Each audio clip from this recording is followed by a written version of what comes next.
Good morning, Trump's family. Welcome back to my channel. Have a good day, everyone, and God bless you. Alright, let's get into the news this Friday morning. Border Patrol agents fume as DHS prepares to punish officers caught up in with controversy. Border Patrol agents are furious after it has emerged that the Department of Homeland Security is expected to punish multiple agents who are caught up in since debunked allegations that they whipped Haitian migrants in Del Rio last year, exacerbating already rock-bottom morale among agents who see a politicized investigation designed to deliver a result for the White House. What we're seeing right now is the executive branch weaponizing the Office of Professional Responsibility to go after what President Biden perceives as political opponents. National Border Patrol Council President Brandon Judd told Fox News Digital, he doesn't like the Border Patrol. He has never liked the mission of the Border Patrol. And now he is going after these agents because he panders to open border activists. This should never happen in this country. A federal source told Fox News an announcement on the matter is expected within the coming days. The agents are expected to discipline the agents with administrative violations rather than any criminal conduct, which was ruled out by the DHS Office of Inspector General last year. Fox is told that DHS will be putting forward their proposals for discipline to the agents, and the agents will then have a chance to respond and either accept the discipline or fight it. I am through being surprised, one agent told Fox, along with a countdown until the agent's retirement date. Another source told Fox that they knew a number of agents who are planning on shifting their retirement forward as a result, now with DHS Office of Professional Responsibility believed to be lining up punishment for the agents 9 months after the incident took place. Border Patrol agents whose morale is already in the tank from having to deal with the massive ongoing crisis at the southern border feel like their fellow agents are being thrown under the bus because officials felt forced to deliver a result. Brandon Judd continues, the moment he made that statement, the moment he said that those agents would pay, the moment he convicted those agents without any evidence, without any investigation. There could be no doubt in anybody's mind that these investigators are going to come back with some sort of charge against agents they had no choice. Chevron CEO says he's unsure whether there will ever be another oil refinery built in the U.S. Chevron CEO Mike Ward says he does not believe another oil refinery will ever be built in the United States. Quote, "There hasn't been a refinery built in this country since the 1970s. I personally don't believe there'll be a new petroleum refinery ever built in this country again," said Wirth this week. Wirth issued the answer in response to a question about his adding capacity in the Gulf of Mexico. Quote, "Capacity, he said, is added by de-bottlenecking existing units by investing in existing refineries." However, he went on to say that the federal government's policies on ING have made capacity expansion in his business extremely difficult to. Quote, "At every level of the system, the policy of our government is to reduce demand.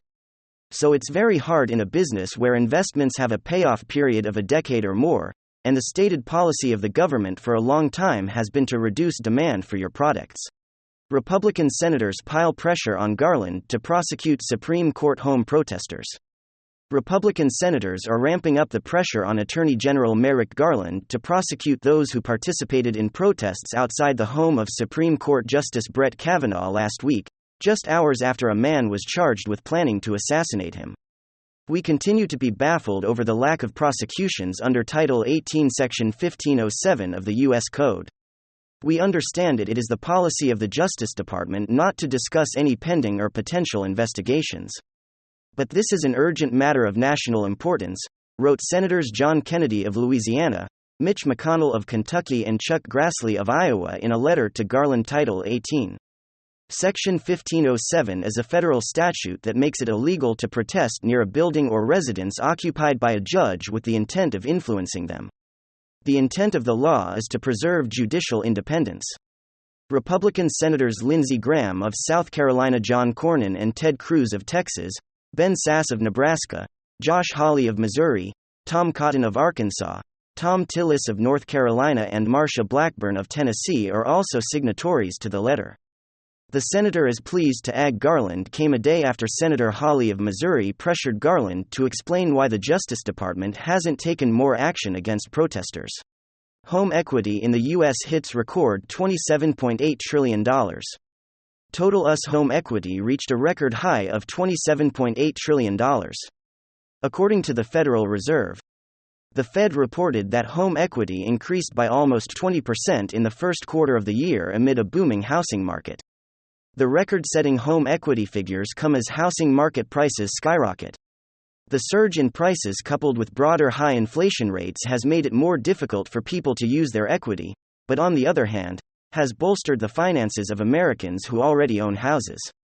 Recent research from Freddie Mac, the Federal Home Loan Mortgage Corporation, indicated that low mortgage rates, limited supply, and increased migration to the South and West as people seek more space have all contributed to the rising prices of homes, especially in places like Washington, D.C., Hawaii, and Idaho. Home values are currently up by well over 100% for each location since bigger seen 20 years ago. Nationally, the typical US home value is currently $344,141 according to Zillow Home Value Index, which considers a middle price tier of homes that figure marks in over 20% increase. House considers over $1 trillion in government funding for 2023. The House began consideration for more than $1 trillion in proposed government funding for the coming fiscal year on Wednesday, as Democratic leadership set their sights on passing all of the chamber's annual appropriations bills before recess in August. Appropriators moved on Democratic-backed funding proposals for a variety of areas like defense security for the U.S. Capitol, the FDA child nutrition programs, and Veterans Affairs, among others. House negotiators opened the day with a closed-door markup on the draft defense funding bill, which outlines proposed fiscal year 2023 funding for the Defense Department and offices like the CIA and the NSA. The bill, which passed the House Appropriations Subcommittee on Defense, totals more than $761 billion in proposed funding, up $32.2 billion from the previous year spending levels. Democrat Senator John Tester, who chairs the Senate Appropriations Defense Subcommittee, stated on Wednesday that his panel will be planning to kick up its work, quote, in earnest in the coming days, but added that he thinks, quote, the Senate bill is going to be different from the House version. Democrats say the newly passed resolution, which has prompted mixed reactions from Republicans, aligns with Biden's requested $1.6 trillion in discretionary spending for fiscal year 2023, which will begin October 1. Negotiators say the procedure allows appropriators to begin their work in a timely fashion, while leaders work out a larger agreement.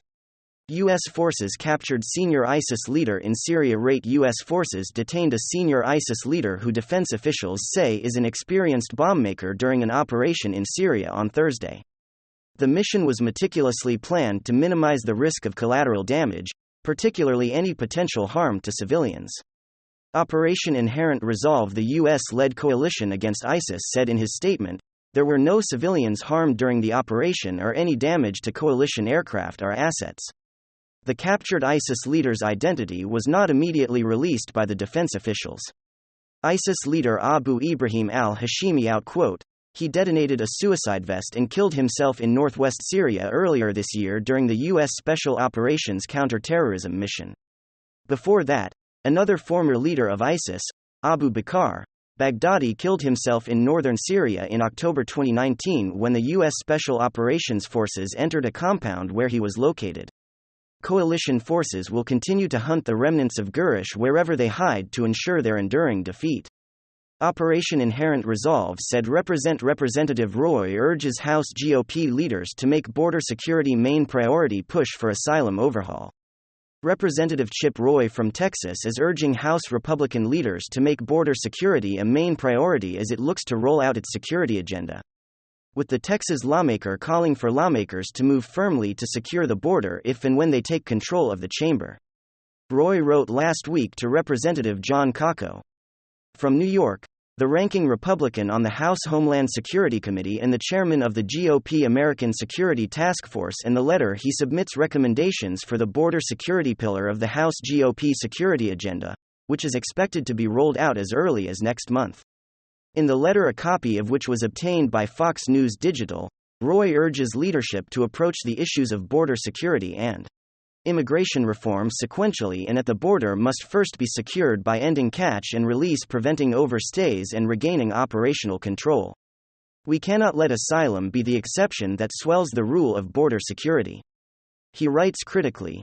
Republicans must not advance any legislation related to the future flow of immigration or adjustment of status for any aliens unlawfully present in the United States until our borders are fully secure. This is paramount. The policies called for by Roy include the completion of the wall at the southern border and the designation of cartels as terrorist organizations. In addition, he recommends pushing for a number of overhaul to the asylum process, which a number of conservatives and immigration hawks have pointed to as just as crucial if not more so than funding and other security measures.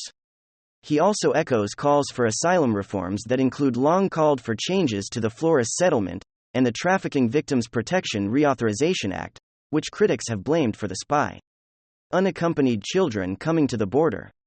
Roy also wants the abuses of prosecutorial discretion and parole authority by the Biden administration ended, as well as the removal of all illegal immigrants in the interior. All contrast to current Biden administration policy, which narrows priorities to those deemed to be threats to the public safety, border security, or national security. Hopefully you folks enjoyed this chat this morning. Thank you very much. WWG1WGA. Give me your thoughts below and hit subscribe.